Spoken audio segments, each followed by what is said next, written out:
What up, everybody? Welcome back to the channel. It's hotter than Hades outside. We have a race coming up. I've been getting bugged about going to with that. So we're gonna try and get this thing together.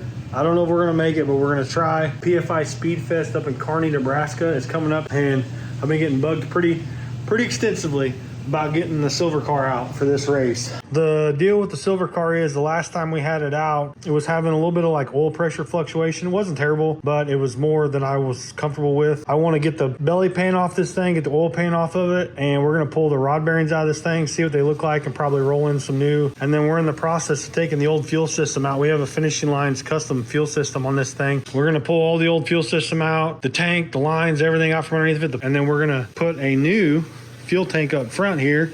That's a smaller, like 1.5 gallon deal. And then with putting that new tank right there, we had to change our breather setup. The guys from PFC actually sent me this. We got to get the tank fabbed up, mocked up, figure out where we're going to mount a filter, a pump. I don't know if I'm going to put 2 filters on it, if I'm going to mount the pump directly to the tank, or I'm not sure just yet. And then we're going to reroute the fuel lines as well. The regulator's back here on the back.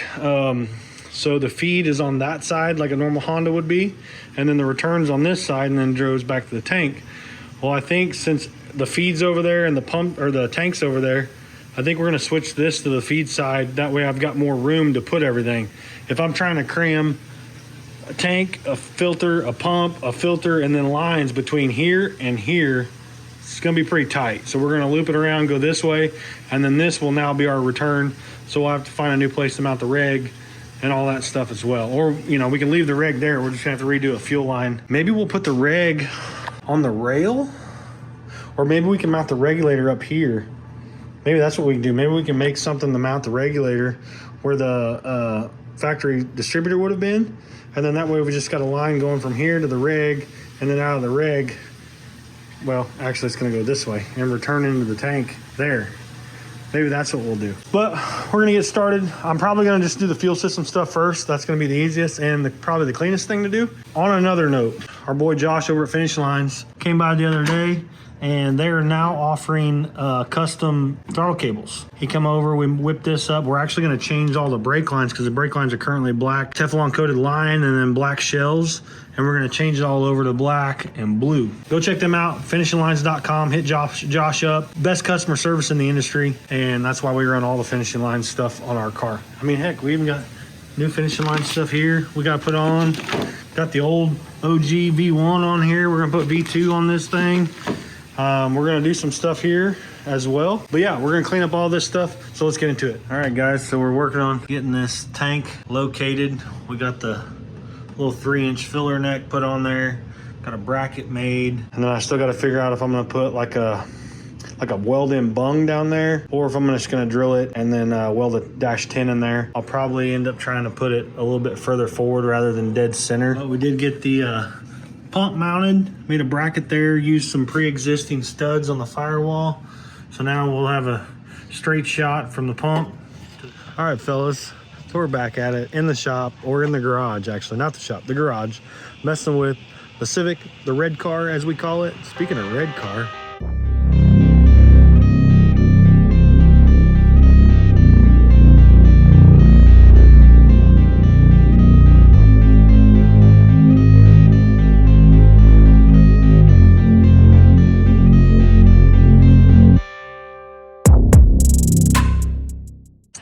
this is my boy Josh, Finishing Lines, Acura NSX. We did an air ride kit on it a couple years ago. I never videoed any of that stuff. It was kind of a grind and let's knock it out. But he's got these custom spec'd TE37s in white. The car used to have tan interior. He went through and put black Recaros and black carpet and such in it. Look at this thing. Crispy.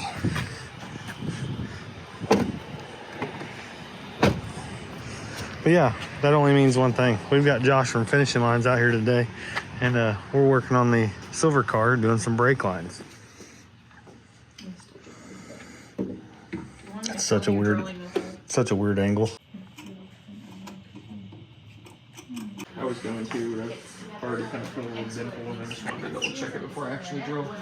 Measure twice, drill once. I drill twice, measure never. Yeah, I do that a lot too. But since it's not my stuff, I'm gonna be a little bit better.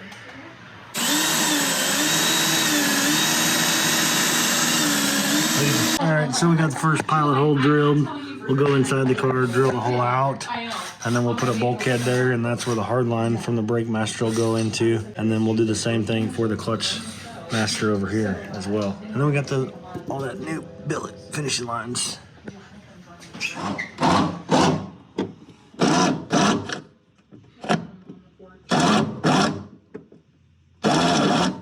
Hard line that's going to run from our caliper hose connection to our bulkhead on the firewall. And then we're just going to mark the location here that we're going to use to drill.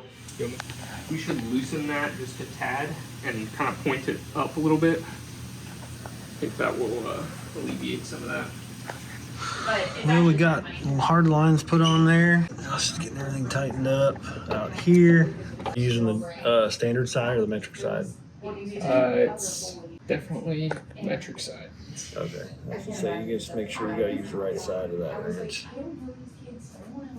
I always learn something new when I work with you. Duh. I mean, if you look at some of them, it'll be millimeters over here and then tell you how long it'll go over here. So that's your metric and your standard side. Wow. Yeah.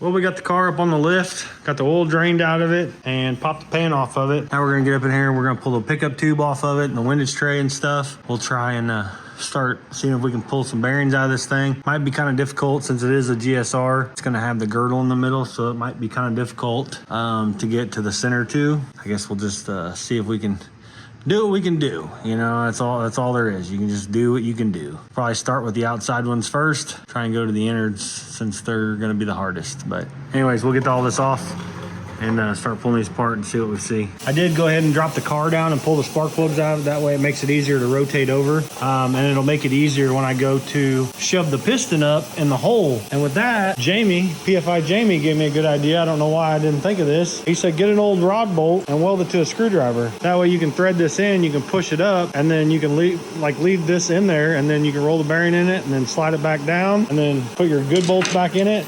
Okay, so we got the #1 rod in a position to where I roll it all the way back.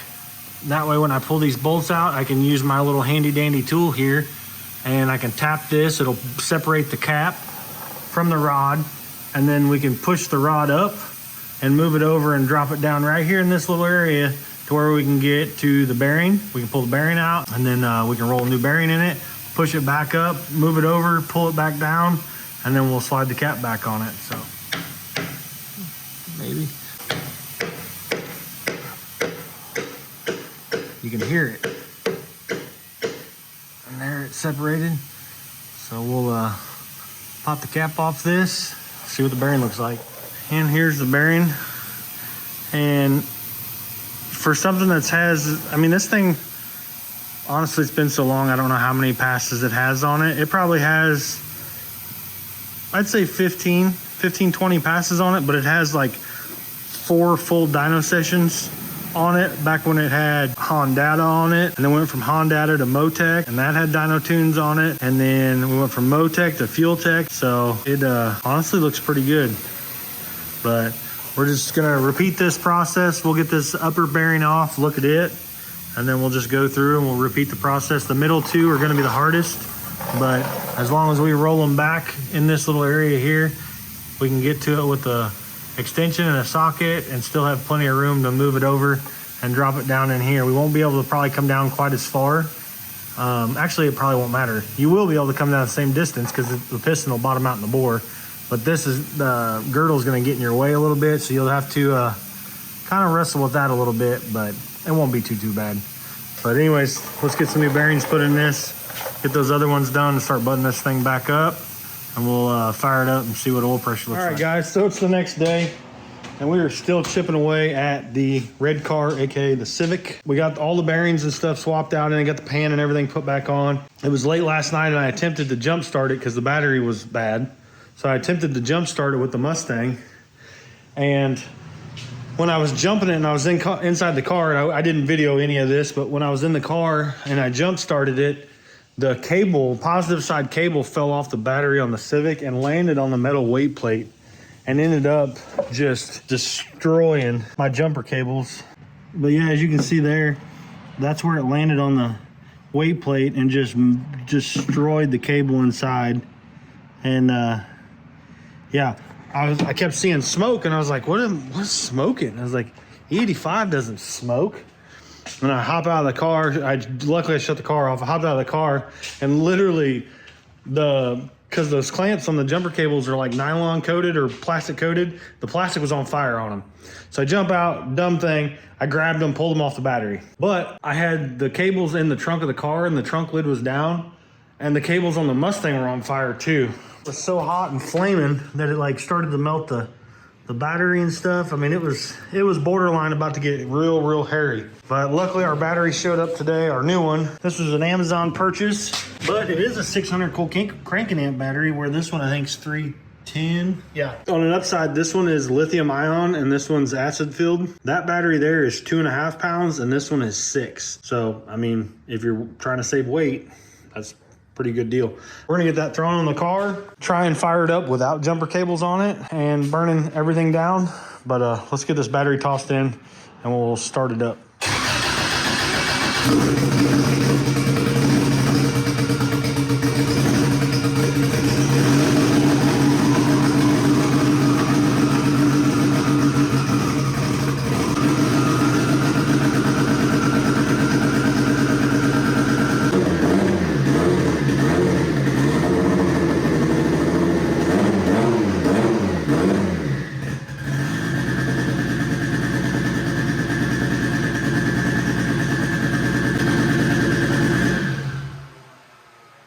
It runs, it starts up really good with this battery.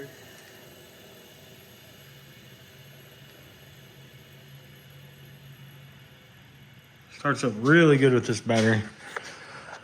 Well, the only thing we got left to do now is I need to fasten the vent tube there. I need to fasten it down so it's not just flapping around down there. But I gotta get it up in the air for that. And I've got 2 leaky fittings on the back of the block for the crank breather. So I'm gonna go ahead and get it up in the air and replace those. But other than that, we got everything done that we needed to get done to have the car ready for this event this weekend. Really pumped to get the car back out, but also every time I drive this car, it just makes me nervous with my track record over the years. But the last year it did pretty good, aside from a couple outings in Colorado that didn't go as planned. But overall, the car has done really well last year.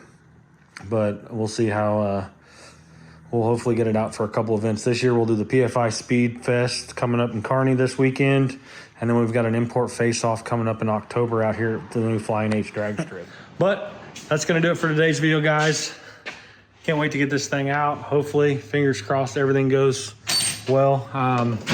Not trying to set any records, just want to go out and go rounds, have fun with the car. Like I said, over the years, I didn't really have a whole lot of fun with this car. In the beginning I did, but then, you know, in my mid-20s when I decided I was gonna build a 1,000 horsepower front-wheel drive car, I was just not smart. But that's gonna do it for today's video, guys. Thanks for watching, keep following along. Track day coming up, we'll see you guys there.